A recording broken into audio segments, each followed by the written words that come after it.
Hello students, मेरे YouTube channel पर एक बार फिर से आपका स्वागत है। आज हम आपको कॉलिजन, टाइप ऑफ कॉलिजन और साथ ही साथ बताएंगे कोफिशिएंट ऑफ रिसिचुएशन और रिसलेशंस। मतलब ये तीन चीज़ के बारे में बताएंगे, कॉलिजन का और कॉलिजन के जो कोफिशिएंट है उसके बारे में भी बताएंगे। ठीक है, सबसे पहले बात करते हैं कॉलिजन। कॉलिजन आजकल आप देखिएगा रोज़ के रोज़ लाइफ में एक दूसरे से टक्कर होता रहता है। बाइक बाइक से टकरा जाता है, कार बाइक से टकरा जाता है। एक जानकारी के लिए आपको बता दें कि हमारे देश में ही लगभग हर साल 2 से 2.5 लाख एक्सीडेंट सिर्फ रोड पर बाइक और कार या बाइक और ट्रक के टक्कर के कारण होता है, जिसमें 1 से 1.5 लाख लोग मरते हैं। तो ये सब कॉलिजन है। कॉलिजन का मतलब क्या होता है कि काफ़ी शॉर्ट टाइम में अगर काफ़ी स्ट्रॉन्ग फोर्स एक दूसरे पर इंटरेक्ट करता हो तो इसको हम लोग कहते हैं कॉलिजन। काफ़ी शॉर्ट टाइम में काफ़ी स्ट्रॉन्ग फोर्स जब एक दूसरे पर इंटरेक्ट करता है तो कहलाता है कॉलिजन।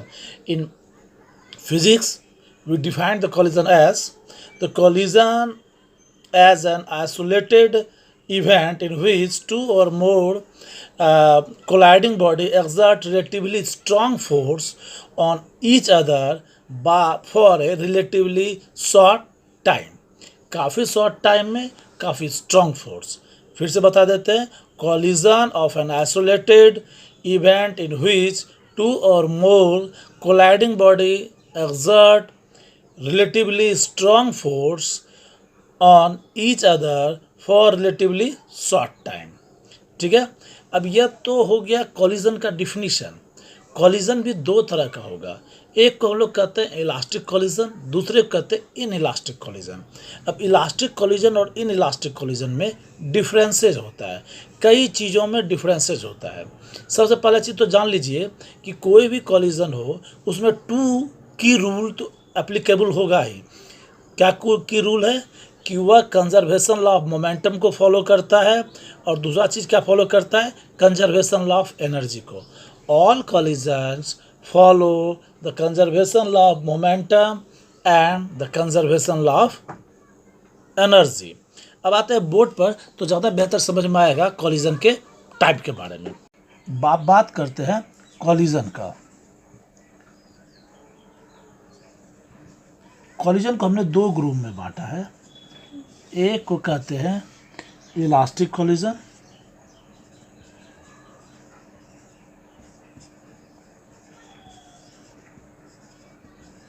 दूसरे को कहते हैं इन इलास्टिक कॉलिजन।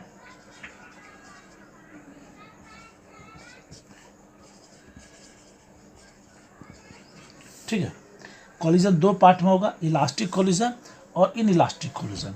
अब दोनों का अंतर देख लीजिए, इसकी प्रॉपर्टी देख लीजिए और इसकी प्रॉपर्टी देख लीजिए, तो आपको समझ में आ जाएगा इस दोनों में अंतर।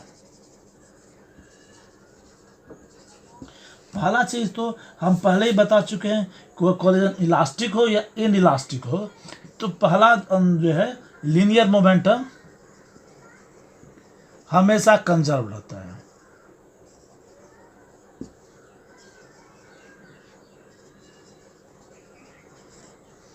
ठीक है, इसमें भी हो जाएगा लीनियर मोमेंटम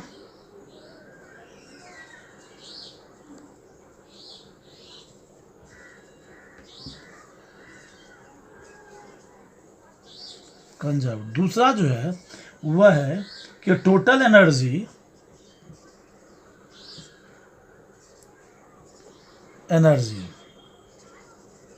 कंजर्व, यह भी इसमें भी होता है।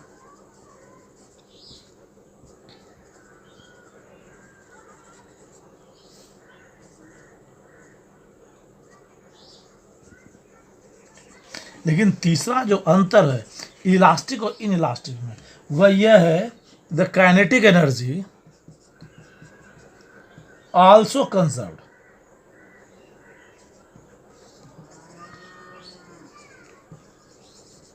बट इन इलास्टिक में काइनेटिक एनर्जी नॉट कंजर्व्ड, के is not conserved।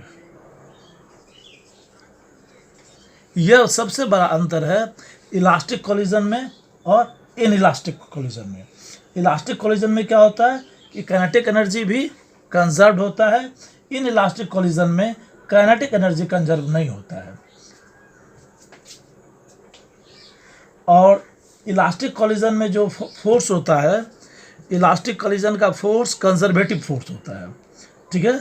Force involve during collision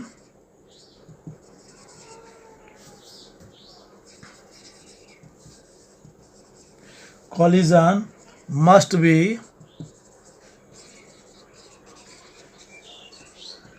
conservative. यहाँ लिख दीजिएगा कि फोर्स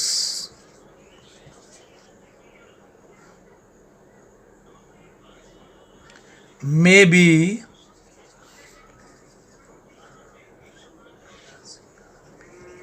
कंजर्वेटिव और नॉन कंजर्वेटिव।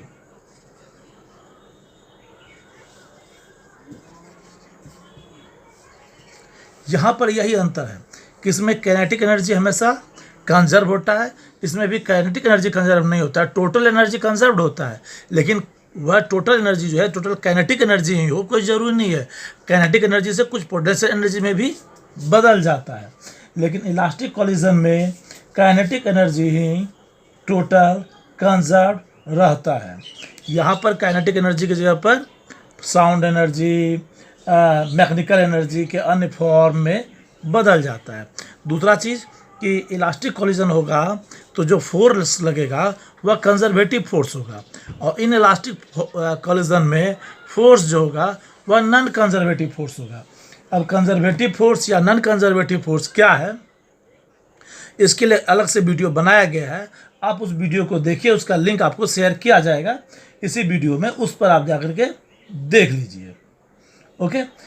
अब इलास्टिक कोलिजन की एक और बात बता देते हैं कि इलास्टिक कोलिजन जो है 100% इलास्टिक कोलिजन ये एक आइडियल कोलिजन है, यह रियल में नहीं होता है। जबकि 100% इन इलास्टिक कोलिजन या इन इलास्टिक कोलिजन जनरली वह दिखाई पड़ता है। इलास्टिक कोलिजन कहलाता है a collision in which there is absolutely no loss of kinetic energy is called elastic collision. Elastic collision में के डिफिनीशन में ही आता है कि kinetic energy must remain conserved, that means there must not be any change in kinetic energy. दीवार पर ball लगे, जितना स्पीड से दीवार से टकराया है अगर उतना स्पीड से रिबाउंस कर जाए तो उसको हम लोग कहेंगे इलास्टिक कोलिजन। अगर वहाँ से बॉल के लौटने का स्पीड बॉल को अप्रोच करने के स्पीड से कम हो जाए तो इसको कहेंगे inelastic collision. That means a collision in which there occurs some loss of kinetic energy is called inelastic collision. Generally जो हमारे पास ये कोलिजन होता है, हम जिस कोलिजन को देखते हैं वो अधिकांशतः इनइलास्टिक कोलिजन होता है। अब बात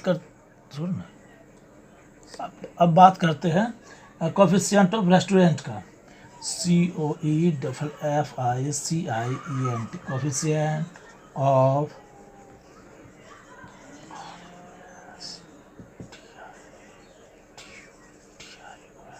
रेस्टिट्यूशन का। कोफिशिएंट ऑफ रेस्टिट्यूशन क्या होता है कि relative velocity of separate by the relative velocity of approach is called coefficient of restitution, ठीक है। That means and represented by E बराबर relative velocity of separation by relative velocity of approach. In other word, E equal to velocity after collision by velocity before collision.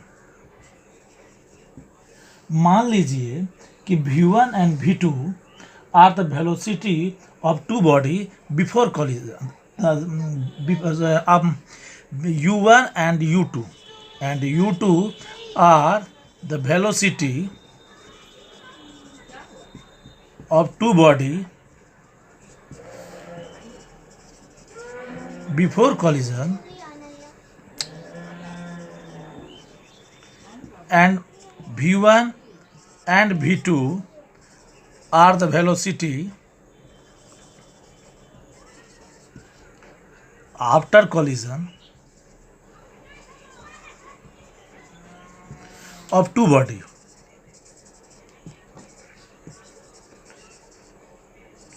वह उन दो body की जो एक ball मान लीजिए एक m1 है एक m2 है, और इसका वेलोसिटी इनिशियल वेलोसिटी यानी कॉलिजन से पहले जो इसका वेलोसिटी था वह था u2 u1, और कॉलिजन के बाद इसका वेलोसिटी जो बना है वह v1 एंड v2 बना है। तो coefficient of restoration restitution is E equal to v2 minus v1 by u2 minus u1 होगा। याद रखिएगा किसी भी वेलोसिटी में अगर इसका रेशियो 1 आ जाता है, that means E equal to 1 आ जाता है, तो जो कॉलिजन होगा वह परफेक्टली इलास्टिक होगा। And if E equal to 0 then it is perfectly inelastic और प्लास्टिक, या जो होगा परफेक्टली इन इलास्टिक होगा। E का वैल्यू यही बताता है कि कॉलिजन कितना इलास्टिक या इन इलास्टिक है। तो यहाँ E जो है यह बताता है कि कॉलिजन इलास्टिक है या इन इलास्टिक है। इसकी जानकारी हमें E के हेल्प से मिलता है, यानी कोफिशिएंट ऑफ रीसिचुएशन, या उसी को दूसरे शब्दों में कहते हैं कोफिशिएंट ऑफ रीसाइलेंस या रीसिचुएशन इज द सेम। और इसके वैल्यू के आधार पर हम बता पाते हैं कि जो कॉलिजन है वह इलास्टिक है या इन इलास्टिक है। एक बात ध्यान रखिएगा, E का वैल्यू मिनिमम 0 होगा और मैक्सिमम 1 होगा। 1 के जितना नज़दीक आएगा E का वैल्यू, जो कॉलिजन होगा वह उतना इलास्टिक होगा, और E से 0 के जितना नज़दीक आएगा कॉलिजन उतना इन इलास्टिक होगा। लेकिन कभी भी 0 से कम या 1 से ज़्यादा E का वैल्यू नहीं होगा। तो आज के वीडियो में इतना सा ही। अगले वीडियो में हम आपको बताएंगे कंजर्वेशन लॉ ऑफ मोमेंटम, जो कि इलास्टिक कॉलिजन फॉलो करता है, वह क्या है और उसको प्रूव करके दिखाएंगे। ठीक है, तब तक के लिए अलविदा। मेरे चैनल को लाइक शेयर और सब्सक्राइब जरूर करें। धन्यवाद।